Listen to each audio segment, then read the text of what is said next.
Alphonse Capone was born in Brooklyn, New York on January 17, 1899. He's one of 9 children of recent Italian immigrants, Gabriel and Teresina Capone. Al's parents came from the province of Salerno. They were among the thousands of Italians who arrived in New York in 1894. At the time, Teresina was pregnant and already bringing up 2 sons. Now they were a poor family coming to America to seek a better life. The Capones and their 9 children lived in a tenement little more than a slum near the Navy Yard.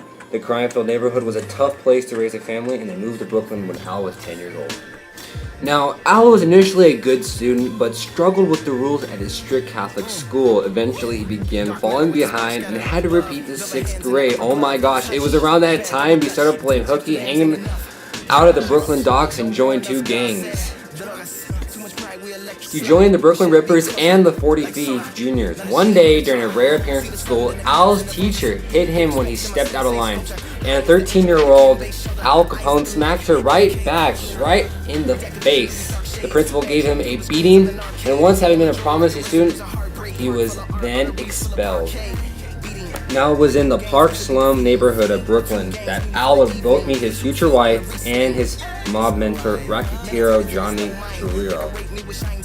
Tolero was running a number of gambling operations near Al's home, and Al began running small errands for him. He taught Al the importance of business sense in crime and made way for a new dawn in criminal enterprise. So Al was starting to become cool, man. Tolero gave Al a job as a bouncer at a bar on Coney Island. It was one night when Al told a woman at the bar, he said, "Honey, you got a beautiful ass." And I mean that as a compliment. He said it loud enough that her brother at the next table heard him. He was furious that he crushed Al across the face with a knife, leaving Al with 3 scars, which later gives him the nickname Scarface. At the age of 19, Al decided to marry Mary Coughlin just weeks after the birth of their child. Now a husband and a father, Al needed to support his family. In the 1920s, the Prohibition Act came into effect, banning the sale and production and distribution. Tolero invited Al to come to Chicago, where he had a booming business in gambling and prostitution. But the Prohibition in the 1920s gave Al an opportunity in a more lucrative business, and that was bootlegging. That same year, Al's father passed away, and Al brought the rest of his family to Chicago. He supported his sisters and got his brothers into the racket. Al began to develop a bit of a reputation as a heavy drinker and went whoring and partied all the time. After hitting a parked taxi while driving drunk, he was arrested for the first time, but his boss quickly used his connections to get him off. Al was also an incredible businessman who earned a lot of respect by the public. Tolero recognized Al's skills and quickly promoted him to partner when he was only 23 years old. As Al's reputation grew, so did the number of enemies he made, and never went anywhere without 2 bodyguards.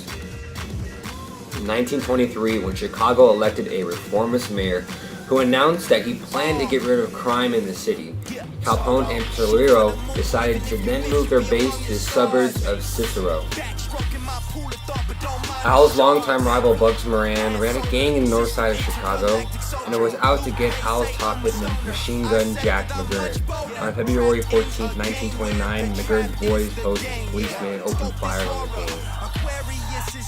During this time, the public and the media blamed Al for the attack. He was given the name Public Enemy No. 1, but Al, he didn't like this name, so he wanted the public's favorite back. During this time, he set up the nation's first soup kitchen and started giving free milk to schoolboys.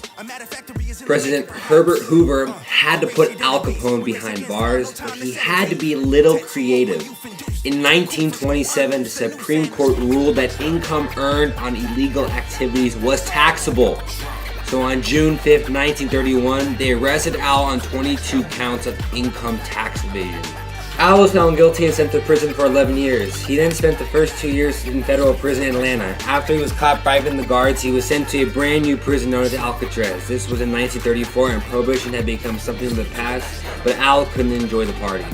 Since Al was in prison, he lost his charm and power. He was suffering withdrawal from his cocaine addiction and a treated case of syphilis, but that was slowly affecting his brain. He spent the last year in prison in the prison hospital, confused and disoriented, until they finally released him.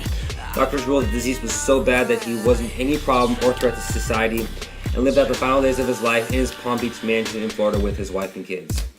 A physician at the time conducted that he had the mental capacity of a 12-year-old, and he would often fish in his swimming pool. He died of cardiac arrest on January 15, 1947 at the age of 48, and was surrounded by his family.